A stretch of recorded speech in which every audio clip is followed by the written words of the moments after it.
comme chaque semaine avec Taha Mansour et je suis vraiment extrêmement content de te voir, Taha. Alors, vous l'avez pas vu, mais Alexis s'est gratté le nez, donc je pense que c'est un mensonge. Arrêtons l'épisode maintenant, merci beaucoup, c'est la fin de cet épisode. Et en parlant de mensonges, on va parler de quoi cette semaine justement? Exactement, détection de mensonges partie 2. Vous avez été beaucoup à bien apprécier cet épisode, c'est un des épisodes qui a eu le plus de lecture de la saison 1, donc on s'est dit, on va faire une deuxième partie pour aller plus dans le concret et explorer encore plus en détail ce que c'est le mensonge. Alors, cet épisode s'écoute tout seul, donc si vous allez commencer, ne le coupez pas, mais il y a des informations supplémentaires dans le premier et les deux se complètent mutuellement. Donc pour rappel, comme ça commence à dater, dans le premier épisode, on a parlé de micro-expression, notamment avec les recherches de Paul Ekman, comment ça s'est développé avec l'influence du FBI en détection de mensonges, la posture du menteur et les quelques conseils que Paul Ekman a travaillé avec les différents chercheurs sur comment pousser la personne à plus ou moins mentir, augmenter les enjeux, les chances, diminuer le risque que la personne mente, comment utiliser le polygraphe même s'il ne marche pas. On est aussi parti sur d'autres outils comme des techniques au loup-garou et on avait terminé avec ça sur la manière dont les menteurs vont utiliser des mots et ceux qui disent la vérité vont plus utiliser des mots d'émotion alors que ceux qui mentent vont avoir plus de détails un peu farfelus. Et on a parlé un peu de langage non-verbal également, en mettant de côté les choses fausses et en se concentrant plus sur les choses en tout cas qui ont été retestées. Tout ça pour dire, on avait dit beaucoup de choses dans ce premier épisode, donc voilà. Si vous avez envie de le regarder, il est disponible. On va aller plus en détail aujourd'hui. Dans cet épisode-là, l'objectif, c'est de mieux comprendre ce que c'est un mensonge. C'est-à-dire, pourquoi est-ce qu'on ment ? Ça paraît bête, mais l'humain ment tout le temps. On a tous menti dans notre vie. C'est un fait. Et on va voir dans certaines études qu'en fait, on ment plus que ce qu'on ne pense. Donc, pourquoi on ment ? De nouvelles techniques et les dernières recherches sur les techniques de détection de mensonges qui vont venir compléter ceux d'avant. Et enfin, on va terminer sur qu'est-ce que vous en faites. Vous êtes un expert des 2 épisodes de l'Argumentaliste. Vous avez mémorisé ces différentes méthodes et vous trouvez ou vous avez l'impression qu'une personne en face de vous est en train de mentir. Vous en faites quoi de cette info ? Vous lui dites t'es un menteur ? Qu'est-ce qu'on en fait concrètement ? Et donc, c'est ce qu'on va voir aujourd'hui. C'est parti. Pour commencer, pourquoi est-ce qu'on ment ? Selon des études, on a montré que l'espèce humaine, on n'est pas la seule espèce vivante à décevoir les autres espèces. On a trouvé des comportements de mensonge ou de déception chez les autres. En revanche, on est la seule espèce qui se ment à soi-même. Et je trouve ça extrêmement drôle. Comment on a mesuré ça ? Je crois dans les comportements et dans la cohérence des différents comportements. Toutes les sources que je mentionnerai seront dans la description en bas.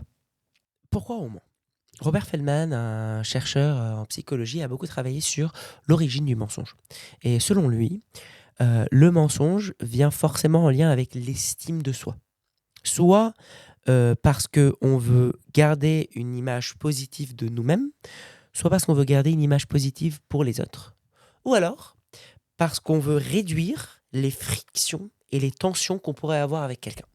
Okay. Exemple, je suis en train de discuter avec quelqu'un, la première fois que je le rencontre, et il me pose des questions sur ce que je fais, ce que j'aime faire, qu'est-ce que j'ai fait hier. Eh bien, j'aurais tendance à exagérer inconsciemment les choses qui vont dans la direction de l'image que j'aimerais transmettre à lui, sans le réaliser naturellement. Peut-être que je vais omettre certaines choses. Peut-être que je vais lui dire je fais quelque chose tout le temps, alors qu'en réalité, je le fais à moitié, parce que ça va dans la direction que je veux. Deuxième possibilité, par rapport aux autres. On peut, supposons qu'il y a quelqu'un qui est malade et on n'a pas envie de le blesser, donc on va lui dire « Ah non, non, c'est très bien, t'inquiète pas, t'as l'air encore plus frais que la dernière fois. » Ou alors, vous allez voir un spectacle de quelqu'un qui a un ami et en fait, vous trouvez le spectacle nul alors que la personne sort en se disant « Ah, c'est génial !» Et vous le faites « Oui, bravo, c'est bien !» Et après, quand il tourne le dos, vous faites « Oh là là, qu'est-ce que c'était nul !» Voilà. C'est des éléments du coup qui nous donnent en gros bonne conscience et qui nous permettent de développer une discussion pour que ça nous arrange, pour que ça soit en lien et en cohérence, surtout avec ce qu'on veut transmettre. Donc c'est très important. Ça veut dire que globalement, on est souvent poussé à mentir en fonction du contexte et en fonction de qui on a en face de nous. Et une étude a montré quelque chose d'assez fascinant, c'est qu'ils ont mis 2 personnes qui ne se connaissaient pas dans une salle, ils leur ont dit de discuter entre eux pendant 10 minutes. Et donc, les 2 personnes faisaient connaissance, parlaient de leur vie, etc. Et ensuite, après coup, on leur a posé 2 questions. La première, on leur a dit, est-ce que, selon vous, vous avez été complètement honnête avec l'autre ou est-ce que vous avez menti? Eh bien, la quasi-totalité, si ce n'est la totalité des participants, ont dit, bah non, on a été complètement honnête, complètement transparent avec l'autre personne. Et quand on leur a montré leur vidéo, en réalité, plus de 60% ont menti. Et en moyenne... Au moins une fois, tu veux dire? Au moins une fois. Ouais. Et en moyenne, il y avait 3 mensonges en D'accord. 10 minutes. Ce qui est ouf en termes de quantité. Le plus impressionnant, c'est que quand on a remontré la vidéo aux participants, eux-mêmes ont été étonnés des choses qu'ils ont dit. Ils ont dit, ah oui, c'est vrai que j'ai dit ça, mais en fait, c'est faux. Et parce que... et du coup, ils ont redonné plus de détails. Alors que sur le moment, ça leur a paru tout à fait honnête et sincère. Juste, voilà. Et je pense que vous le ressentez. Des moments où vous dites une phrase qui a une légère exagération ou modification de ce qui s'est réellement passé, mais parce que ça simplifie la chose et parce que ça va dans la direction de l'autre. Et peut-être que vous le voyez, c'est comme des petits leviers qui bougent à l'intérieur de vous. Et vous sentez que vous êtes tiré dans une direction. Vous avez envie de dire cette phrase et parfois juste vous cédez parce qu'en fait, c'est plus simple. J'ai pas envie de rentrer dans énormément de détails, donc je simplifie une histoire. Par exemple, vous avez des valeurs fortes sur le fait de respecter les autres. Eh ben, vous êtes en train de critiquer quelqu'un qui est pas bienveillant. Et la personne vous dit, ah bah quoi, genre jamais toi t'as eu des pensées racistes ou t'as critiqué quelqu'un juste par son look et vous lui dites, bah non, jamais du tout, tu rigoles ou quoi. Et en fait, très probablement, vous êtes convaincu à ce moment-là de ce que vous racontez. Mais a posteriori, peut-être que vous réalisez que c'est pas les mêmes éléments. Pourquoi? Il y a un biais qui s'active là, c'est le biais de disponibilité. Et le deuxième, c'est le biais de mémoire sélective. Le biais de disponibilité, c'est tout simplement, vous allez parler en fonction de ce qui apparaît sur le moment dans votre cerveau, des souvenirs qui sont disponibles à vous. C'est ça. Cette disponibilité-là, elle dépend intrinsèquement et étroitement avec le contexte dans lequel vous êtes. C'est-à-dire le contexte avec qui je suis, quelqu'un en face, qu'est-ce que je viens d'entendre, quelle est l'image que je veux raconter, etc., etc. Par exemple, un autre truc qui peut expliquer un mensonge, c'est, et ça c'est la dernière étape, c'est je ne veux pas froisser. Je ne veux pas froisser la personne, je ne veux pas rentrer dans un débat inutile. Et en fait, bon, je simplifie quelque chose pour éviter qu'il y ait un conflit. Donc soit on est en train de donner un mensonge parce qu'on veut transmettre une image qui est adéquate avec ce qu'on veut transmettre. À un niveau inconscient, on est À un bien niveau d'accord. inconscient, complètement. En réalité, et c'est ça qu'on a remarqué, c'est que les mensonges conscientisés sont hyper rares. Il y en a qui le font. Il y en a qui mentent consciemment par malveillance. Notamment, il y a certains personnages dans un univers... Dans DC, par exemple, il y a pas mal de méchants. Vous voyez le stéréotype. Très méchant. Très méchant. Pour les personnes qui me connaissent, et je pense que je leur ai déjà parlé un peu de certaines analyses de personnages dans cet univers-là, qui sont assez fascinantes. Mais du coup, soit c'est ce truc-là en général, on ment soit par cohérence avec soi-même, soit parce qu'on veut éviter de froisser. Et donc, en fait, on se dit, c'est pas un sujet qu'on voudrait aborder là. Donc on simplifie le truc. Exemple, vous montez en covoiturage avec quelqu'un. Et si vous l'avez déjà fait, ouais, c'est le moment de « Ah, salut, machin ». Et puis on parle de choses qui sont hyper classiques, small talk, de « Ah, ça va? Ouais, ça va. Tu fais quoi? Ah, je suis informaticien. Ah, génial, tu bosses dans quoi? Ça se passe bien? Oui, ça se passe très bien. Et tout cool, ça fait oui, combien alors de que temps? ça va pas forcément bien. Exactement, peut-être mais que... qu'on n'a pas vraiment envie de dire, alors tu sais, là, avec le prêt, c'est difficile C'est parce ça. que machin. En fait, on se dit, c'est pas le moment. Et souvent, ça nous arrive. En fait, on a 1 heure ou 2 heures de trajet avec le covoitureur. C'est pas mon thérapeute, c'est pas quelqu'un de ma famille. Est-ce que vraiment je vais l'embêter avec ça? Et donc, il y a un peu un truc de bon, bah, je mens et c'est simplifié. Et ce qui est assez incroyable, c'est que le moment où l'on dit, le cerveau, comme il déteste se considérer comme un menteur, nous renvoie des images de en fait, si, ça va. On n'est pas en train de mentir, on est en train de modifier un peu. En fait, c'est un mensonge. D'ailleurs, dans le langage qu'on va utiliser dans la suite, il y a 2 types de mensonges qu'on appelle noir et blanc. Le mensonge noir, c'est des mensonges à but personnel. Le mensonge blanc, c'est des mensonges à but altruiste. D'accord. Elle vient d'où cette nomenclature ? Nomenclature qui a été beaucoup développée par les psychologues qui ont travaillé sur la détection de mensonges. D'accord. Le côté noir, c'est très égoïste, c'est-à-dire je vais mentir pour éviter une peine. C'est-à-dire qu'on me prend la main dans le sac et je fais non, j'ai pas volé, non, je l'ai pas, je vois pas de quoi vous parlez. C'est vraiment uniquement pour moi. Donc des buts égoïstes. Et le mensonge blanc, c'est le mensonge à but altruiste. Donc soit pour éviter un conflit, comme je viens de l'expliquer là Ou avec pour protéger. ou pour protéger l'autre. Genre, vous voyez quelqu'un de malade et vous voyez qu'il va de moins en moins bien et vous le faites « Ah, t'as l'air très en forme !» Oui, pour lui faire une bonne suggestion. C'est ça, exactement. Ça, c'est un mensonge qu'on va appeler blanc. Deux types de mensonges différents, mais c'est un mensonge altruiste, en gros, pour éviter les conflits ou éviter les mauvaises émotions chez l'autre. Ça peut être aussi un mensonge blanc pour protéger quelqu'un. Exemple, quelqu'un qui critique un ami à vous. Bon, vous savez que votre ami n'est pas parfait et en même temps, vous en avez un peu marre qu'on le critique. Donc là, vous dites ah, mais tu sais qu'il vient de donner 10 000 euros à une association caritative. Peut-être comme ça, en inventant quelque chose. La majorité du temps, ça peut arriver aussi juste que vous exagérez ou vous diminuez. Oui, un trait positif ou C'est ça. diminuer un trait Vous négatif. diminuez un trait négatif. Ou alors vous essayez de donner une nuance alors qu'en fait, vous n'en savez rien. Juste parce qu'en fait, vous en avez marre qu'on parle de cette personne-là. Oui. Ou même par réactance, ça peut être Complètement. juste. Et ça arrive aussi, effectivement, c'est très bien que tu en parles. Je suis sûr que vous avez déjà vécu ce moment-là où vous êtes en train de discuter avec quelqu'un et il vous fout les nerfs. Il parle d'une manière absolument absurde pour vous. Il dit des choses qui sont complètement absurdes, complètement loufoques, qui partent dans tous les sens.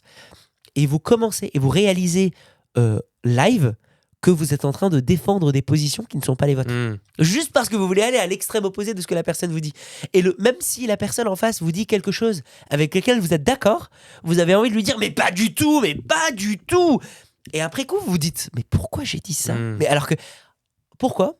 C'est juste parce que je suis rentré en fait dans un débat émotionnel et non pas dans un débat rationnel. Et on revient d'ailleurs sur ça, on l'a rapidement évoqué, dans un thème qui était la gestion de conflit. Dans la gestion de conflit, on avait dit que parfois, les choses qu'on va dire, on va parfois exagérer ou diminuer la réalité juste parce qu'on est dans un débat émotionnel et on n'est pas sur le niveau rationnel conscient. Donc là, c'est la même chose.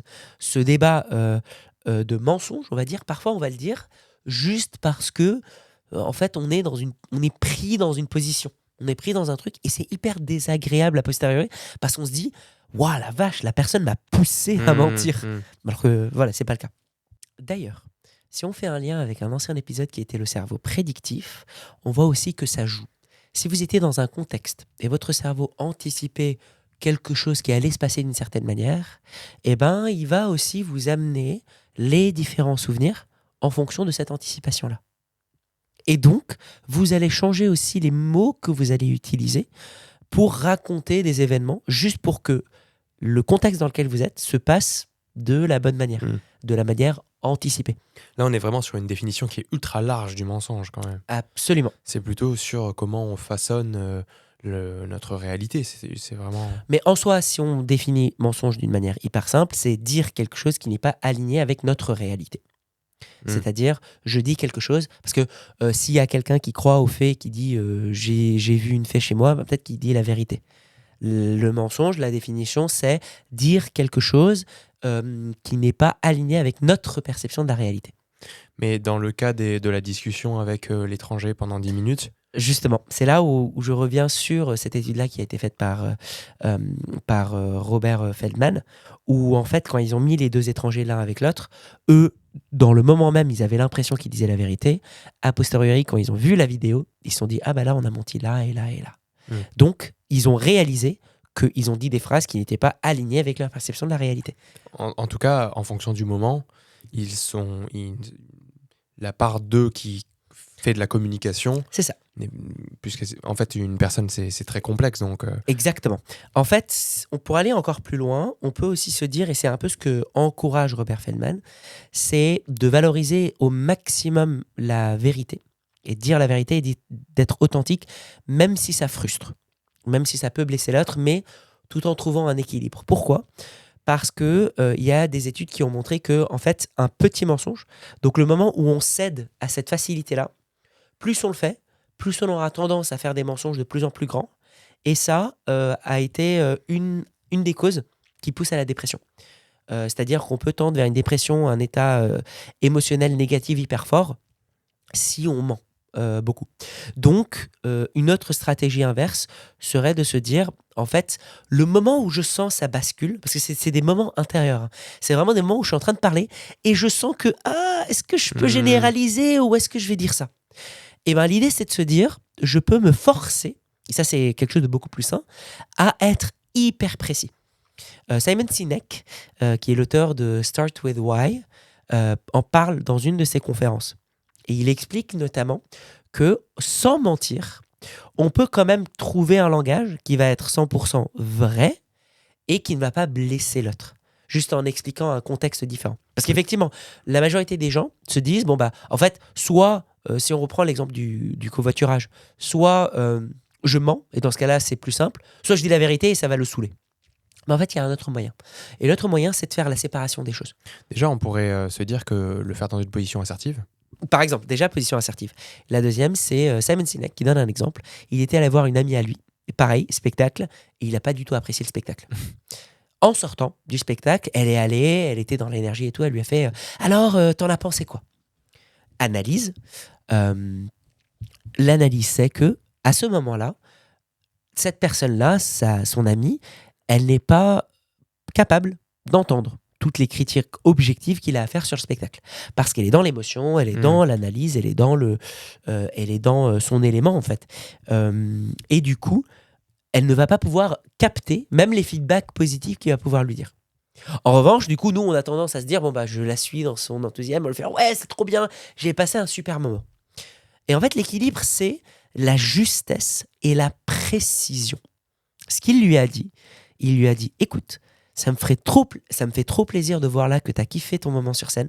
Et ça m'a fait trop plaisir de te voir enfin sur scène dans ce spectacle qui, je vois, te tient beaucoup à cœur. Okay. 100% vrai, en fait. C'est complètement vrai ce qu'il disait. C'est-à-dire que lui, il était venu pour la soutenir. Et il est content de la voir, elle, avoir passé un bon moment. Parce que ça, c'est objectivement vrai. Elle a passé un bon moment. Et lui, il est content de l'avoir vue. Et après, ce qu'il avait, c'est que 2 jours après, une fois que c'est passé, il l'a rappelé et il lui a dit « T'es un peu dispo là pour que je te donne des retours sur le spectacle ?» Donc elle lui a fait oui. Et là, elle était dans une capacité d'entendre toutes ces critiques. Là, il faisait les critiques non pas pour lui-même d'un point de vue égoïste, mais vraiment pour l'aider à progresser. Donc il lui a fait « Écoute, franchement, je vais te dire, j'ai pas trop apprécié le spectacle pour telle et telle et telle et telle et telle raison. » Les deux sont pas contradictoires. Et donc, en fait, l'idée, c'est de se dire, si jamais moi, je n'arrive pas à m'en sortir de cette situation-là un peu pénible de je veux valoriser mon image ou je veux être cohérent avec moi-même ou je veux pas blesser l'autre ou je veux garder une relation saine, je me dis, quelle est l'émotion dans laquelle je veux? Et ensuite, je pioche dans ce qui est objectivement vrai, qui est relié à l'émotion dans laquelle je veux garder. Donc en fait, je pioche dans ce qui existe et je dis ce truc-là.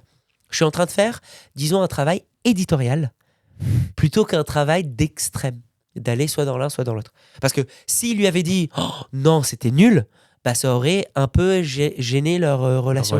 Oui. Voilà. Elle va dire « Mais c'est pas sympa, t'aurais pu m'encourager, etc. » D'ailleurs, c'est ce qui se passe. Il y a certaines personnes qui prennent un peu ce truc-là de dire la vérité et d'être sincère, on va dire. Oui, l'honnêteté radicale. L'honnêteté radicale. Ce côté un peu là de je me définis par ma franchise. Et en fait, en réalité, ça les transforme souvent en des gens pas agréables. C'est pas agréable de passer du temps avec quelqu'un qui constamment critique, qui constamment parle des émotions négatives, même si elles sont vraies. À un moment donné, on a envie de lui dire, mec, c'est pas le moment.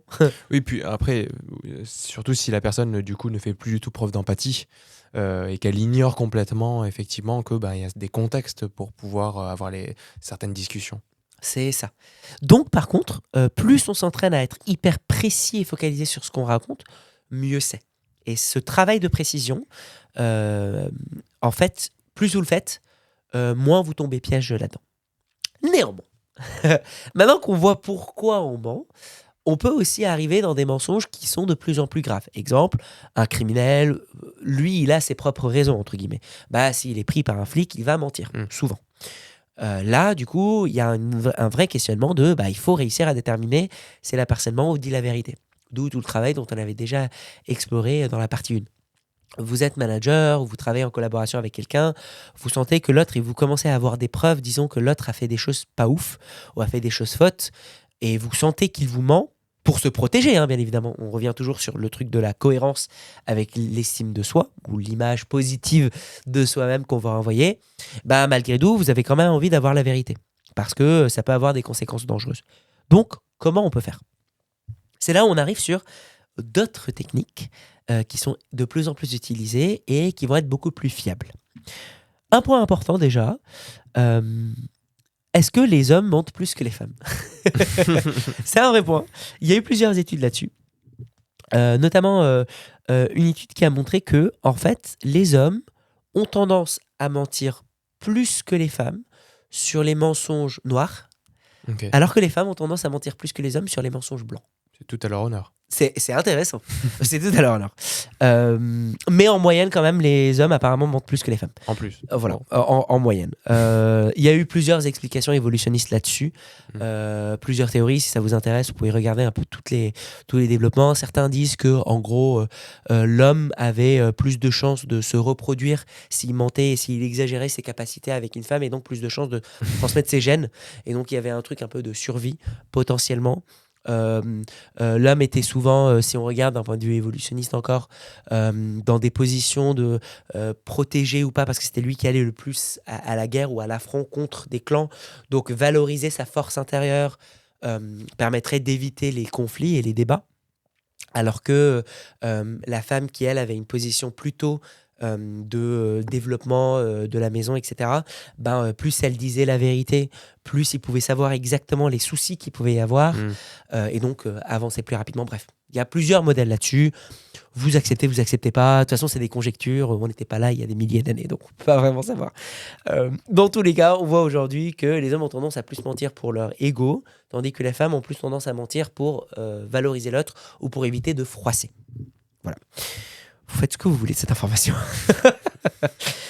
Donc, qu'est-ce qu'on peut faire ? Qu'est-ce qu'on peut faire pour déterminer le mensonge ? Deuxième étape. On avait parlé beaucoup de la baseline dans la partie 1. Pour rappel, la baseline, c'est la différence avec la personne dans la manière dont elle se comporte. Et ça reste jusqu'à aujourd'hui un des trucs les plus forts. Attention, non pas sur le visage, parce que selon les études de Alder-Drey, le visage est très peu très expressif, mais très peu fiable. Exactement, alors que le corps est beaucoup plus fiable et peu expressif. Et encore un dernier élément, et c'est ça qu'on va ajouter aujourd'hui, c'est le langage et la structure des phrases.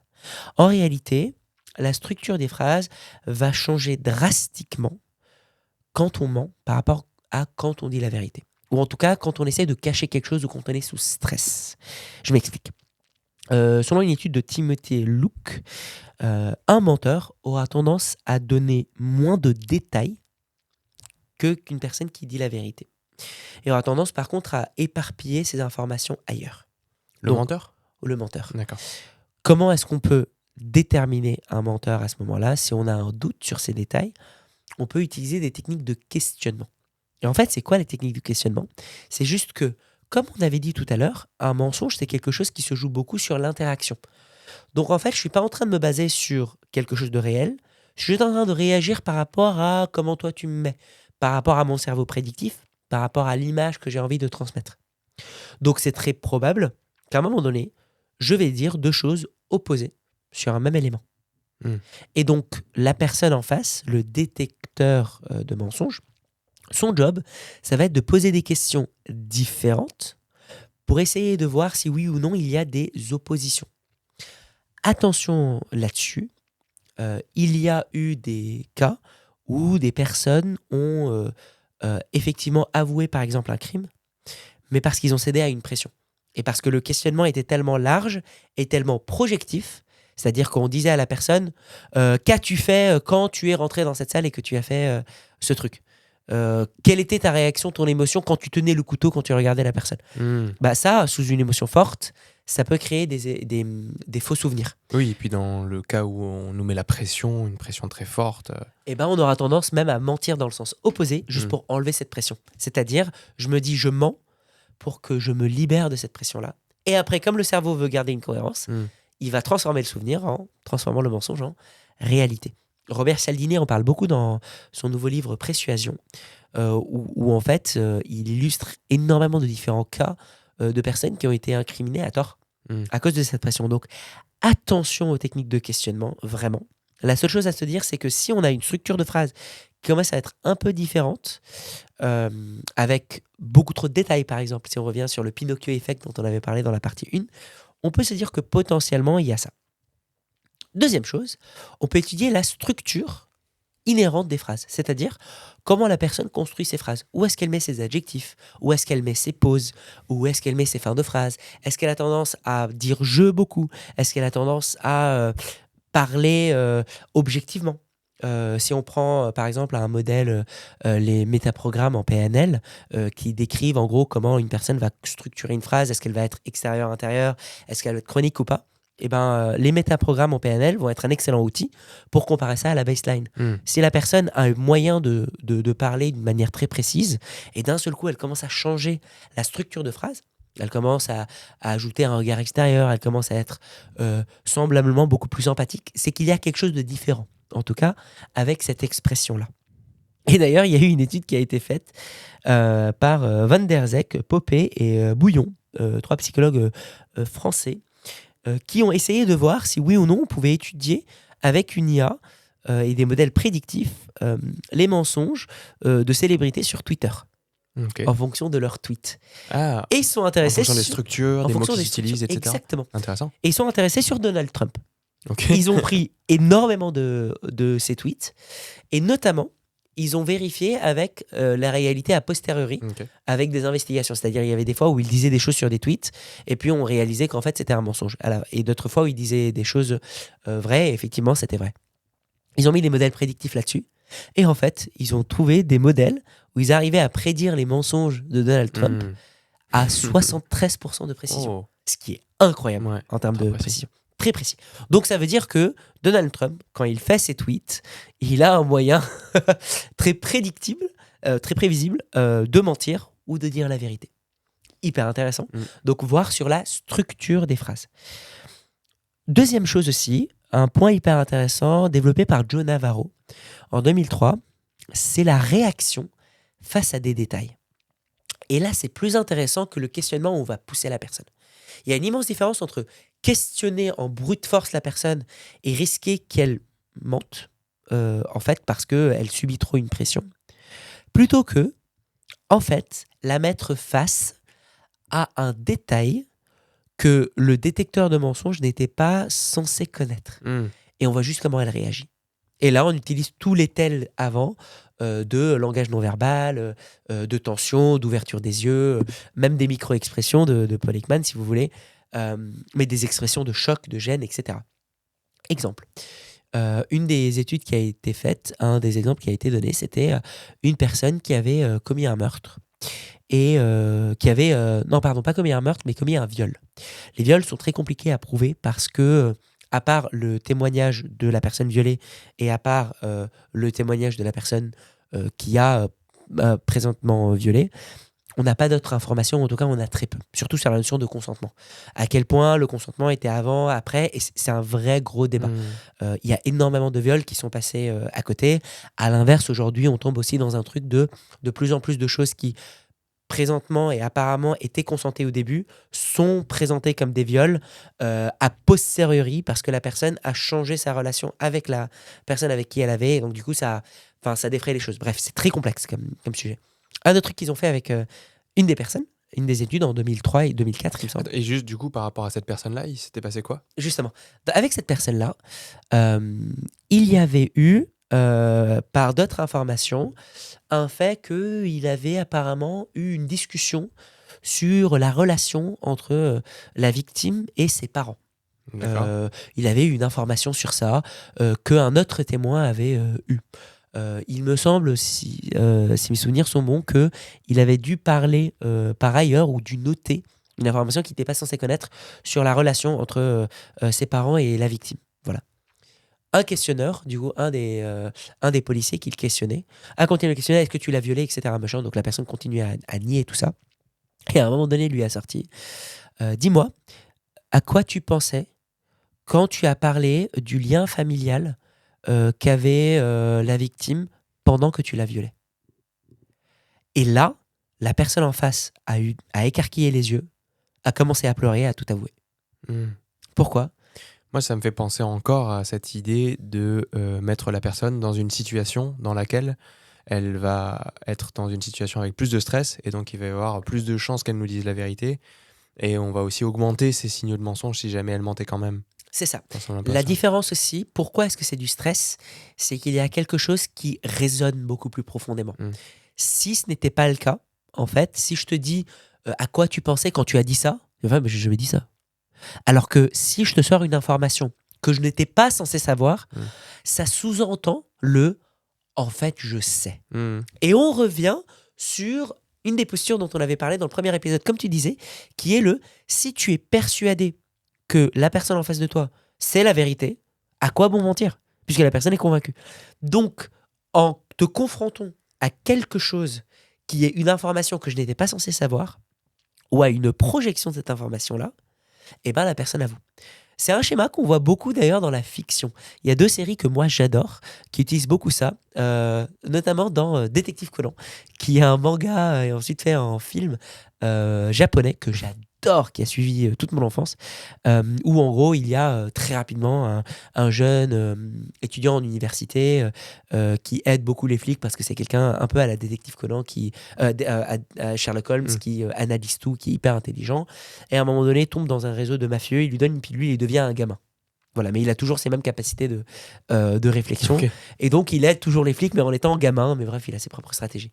Et un des trucs qu'il fait, c'est... il y a à un moment donné, à chaque fois, à la fin de chaque épisode, un avou ouvert, complet, de la part des victimes. Et pourquoi ? Moi, la première fois que je lisais ça, je me dis c'est complètement ridicule. En fait, moi, si j'étais le criminel, j'aurais jamais avoué. Et en fait, c'est probablement assez réaliste. Parce que ces avous-là viennent juste après une confrontation d'une preuve auquel le coupable ne s'attendait pas. C'est-à-dire, par exemple, on lui disait « Ah, un des exemples, je donne un exemple, c'était un truc du style on pensait que c'était un suicide, mais en réalité, il y avait une flaque d'eau par terre, et en fait, le coupable avait mis la personne qui était toujours droguée sur une flaque d'eau, lui a attaché son cou sur une corde, et ensuite Elle est très gaie cette... la flaque d'eau chauffe, donc elle tombe, elle disparaît, et donc la personne est pendue. Et donc on a l'impression que c'est elle qui s'est proprement pendue, alors qu'en réalité, bref. Et donc en fait, ce qui s'est passé, c'est qu'à la fin, ils ont trouvé dans l'eau qui a coulé dans l'évier, une trace de sang du coupable. Et donc on lui dit, dans ce cas-là, comment tu expliques la trace de sang ? Et je vais te dire ce qui s'est réellement passé. Tam tam tam, musique dramatique. En fait, tu as pris le bloc de glace, tu l'as mis par-dessus. Et quand tu confrontes la personne qui décevait ou qui trompait les autres avec plein de choses qui sont hyper vraies, la personne s'ouvre. Parce qu'elle se dit à quoi bon. Ça, c'est quelque chose que moi j'ai remarqué même en tant que mentaliste. C'est-à-dire que j'ai remarqué que, en fait, beaucoup de gens ont tendance à avoir... pourquoi j'ai très souvent des relations hyper saines et honnêtes avec des gens ?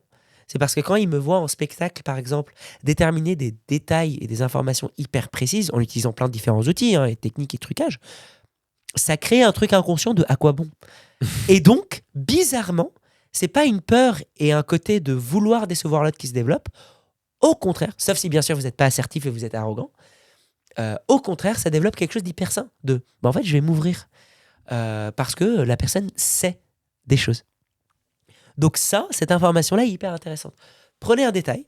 Dans The Mentalist, notamment, qui est la 2e série qui utilise ça, à un moment donné, le personnage principal, Patrick Jane, dit à un des coupables, lui dit « Ah, mais en fait, tu dis ça parce que tu as dû en fait cacher l'arme dans les vêtements, mais en réalité quand t'es rentré l'épisode c'était ça, il y avait un soi-disant suicide d'une personne et il y a une célébrité qui vient qui dit oh là là c'est horrible, j'ai perdu ma femme.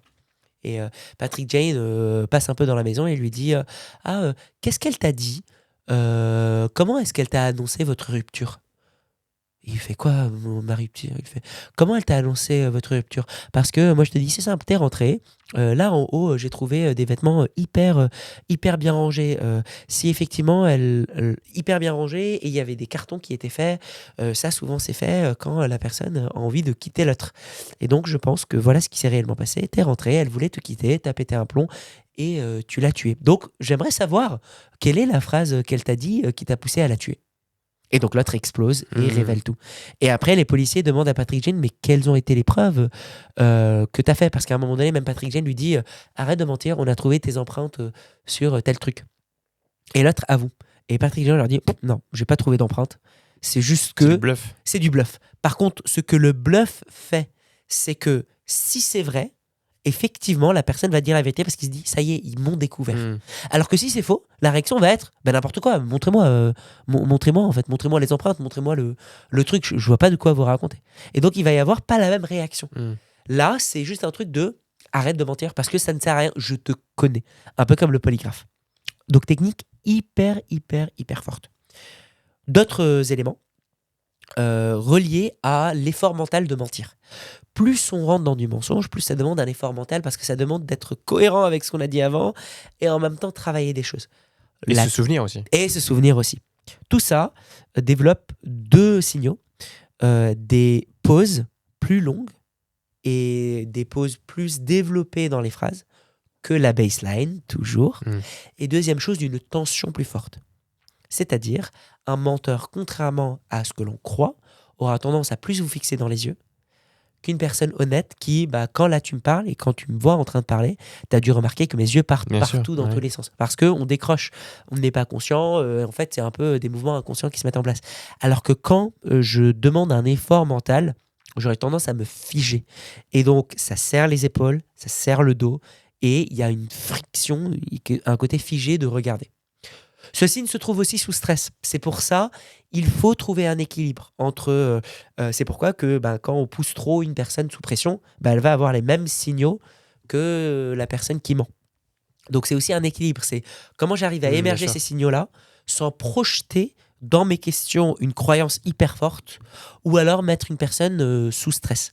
L'idée, c'est de la mettre dans une position sereine, la mettre dans un état d'esprit de « en fait, je te crois » et voir qu'est-ce qui se passe et comment ça évolue.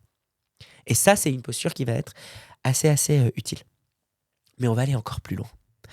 D'autres études plus récentes poussent en fait à croire que les gens sont des bons détecteurs de mensonges inconscients. En revanche, des très mauvais détecteurs de mensonges conscients. Pourquoi ? Parce qu'on suppose que comme avec les séries genre Lie to Me par exemple ou d'autres, aujourd'hui quasiment tout le monde a entendu parler de micro-expression. En tout cas tout le monde qui s'intéresse à ça. Le souci c'est qu'il y a énormément de bullshit qui sort, de gens qui ne comprennent pas ces nuances. On en a parlé déjà largement dans le grattement du nez, etc. Et donc beaucoup de gens ont une mauvaise manière de voir ça. Moi j'ai déjà rencontré quelqu'un de ma famille avec qui je discutais et d'un seul coup elle m'a fait oh, stop, là t'es en train de faire un signe que j'ai lu dans un livre d'anti-manipulation, t'es en train de me mentir, dis-moi la vérité. J'étais en mode bah non. Elle me fait si t'as fait ça et ça et ça. Et j'ai fait non. Je ne suis pas en train de mentir. Tu veux des preuves pour ce que je suis en train de te raconter? Et j'étais sincèrement honnête. Et c'était même pas une exagération. J'ai pris le temps de réfléchir, je me suis dit non. Et la personne s'est braquée, ne voulait plus me parler. D'accord. Parce que elle avait vu ce truc et elle était tellement focalisée sur ça. Et c'est ce qui se passe pour beaucoup de personnes. On pense qu'on est consciemment des bons détecteurs de mensonges. En revanche, il y a des études qui montrent qu'en réalité, si on suit notre intuition, et je vous rappelle l'épisode de l'intuition, en réalité, on serait de très bons détecteurs de mensonges. Un exemple, une étude qui a été faite dans les années 80 et ensuite qui a été refaite d'une manière différente plus récemment en 2023. Et encore plus récemment. Et encore plus... Non, 2023, c'est déjà pas mal. Et encore plus récemment, oui, c'est vrai. Je vais vous en parler, j'ai complètement oublié. C'est un truc que moi, je suis en train de mettre en place aussi. Il oublie ses propres projets. J'oublie mes propres projets. Oh là là, fatigue. Trop de mensonges, trop de... On reprend l'étude des années 80. Ils ont pris des personnes et qui on va appeler les juges.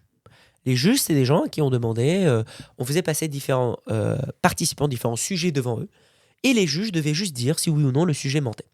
Donc là, ils n'avaient même pas de baseline. C'est-à-dire juste, ils avaient un enchaînement de vidéos ou de personnes physiques qui passaient, qui disaient une anecdote sur leur vie. Certains mentaient, d'autres disaient la vérité. Et juste après, on demandait au juge, dis-nous qui ment et qui dit la vérité. Bien évidemment, on a eu des résultats très mauvais, voire un peu moins que la chance, quoi. Voilà, encore pire que la chance. Pire que la chance, voilà. Pourquoi En fait, tout simplement parce qu'on a réalisé d'ailleurs qu'on avait tendance à laisser passer plus de mensonges que de vérité. Parce que l'humain est naturellement un être de confiance, avant tout. On a tendance à faire confiance avant de se braquer contre l'autre. C'est plus simple, c'est plus efficace. Donc, il y avait beaucoup de mensonges où la personne disait, en fait, cette personne-là disait la vérité. Je crois qu'il y avait 30 à 40% de réussite. Donc, moins qu'une chance sur deux. Ça veut dire qu'il vaut mieux tirer à pile ou face pour savoir si une personne nous dit la vérité ou pas, plutôt que de se fier à son propre jugement quand même. C'est ça, c'est assez impressionnant. Ouf. Hein. Sauf pour les personnes qui avaient vraiment étudié ces trucs-là. Mais dans la population, c'est hyper rare. Voilà.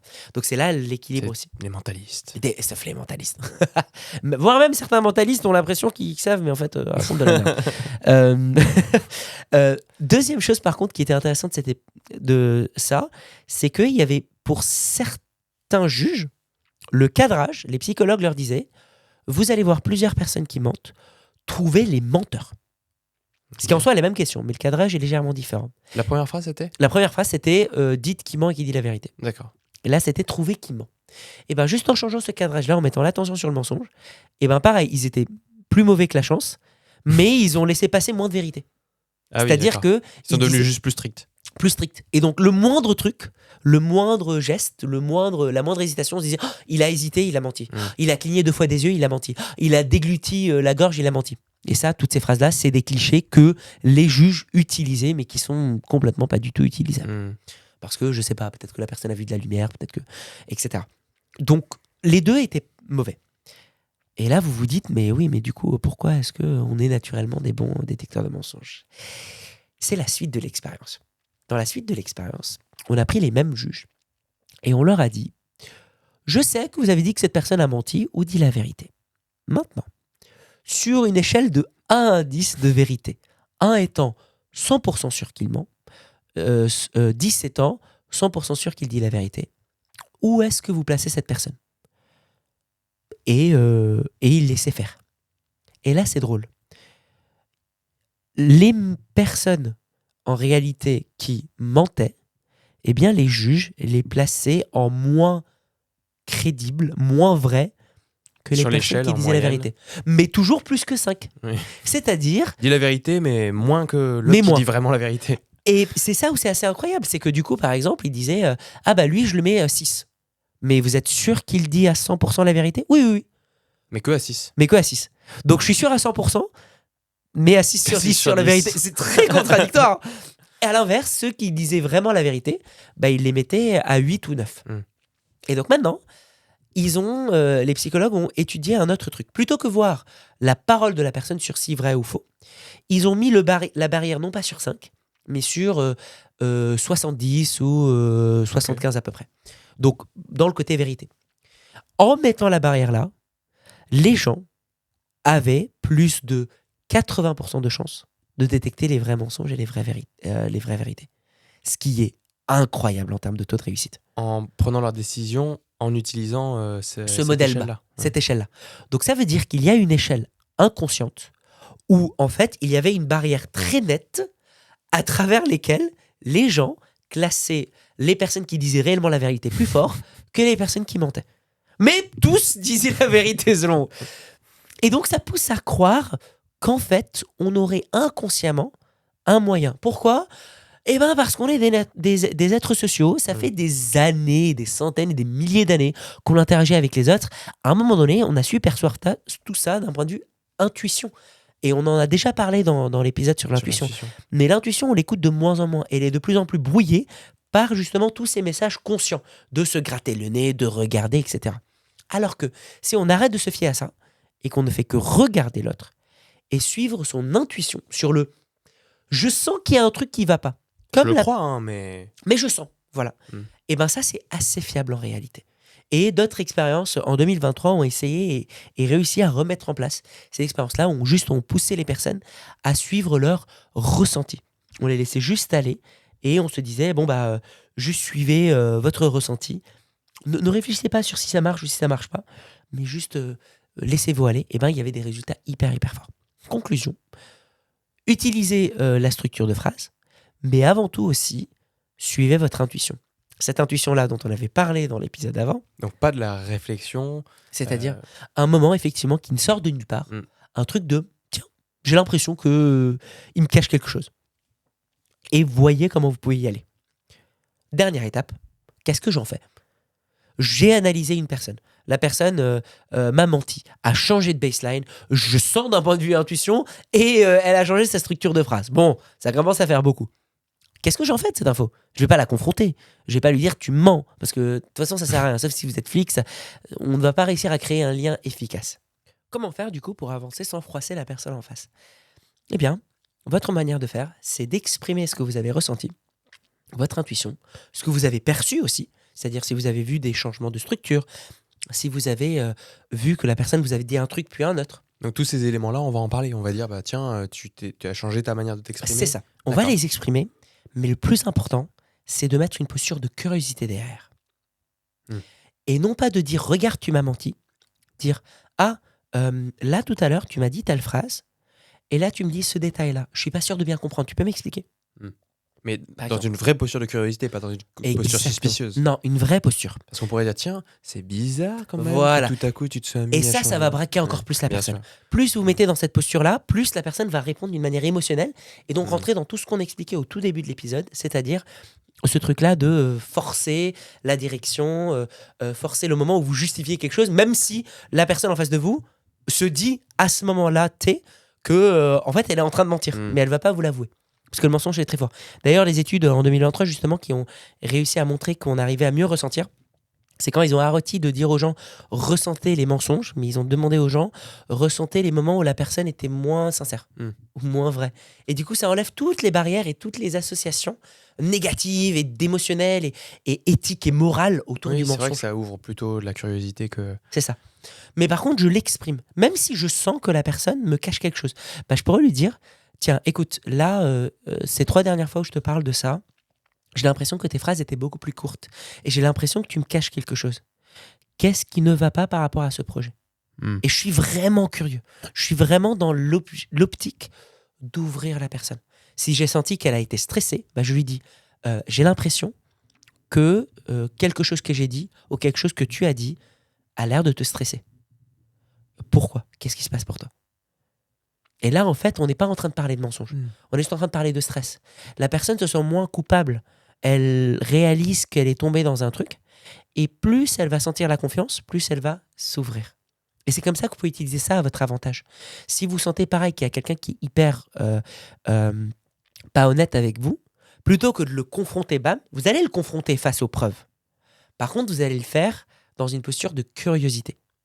C'est-à-dire, il y a une différence entre dire « mec, là vraiment tu déconnes parce que hier on a vu, tu t'es pas du tout rentré dans ton ordinateur et là il y a quand même des informations qui sont passées alors que tu nous as dit aujourd'hui que tu l'as fait. Arrête de mentir, reprends tes responsabilités. » Ça ne va pas marcher.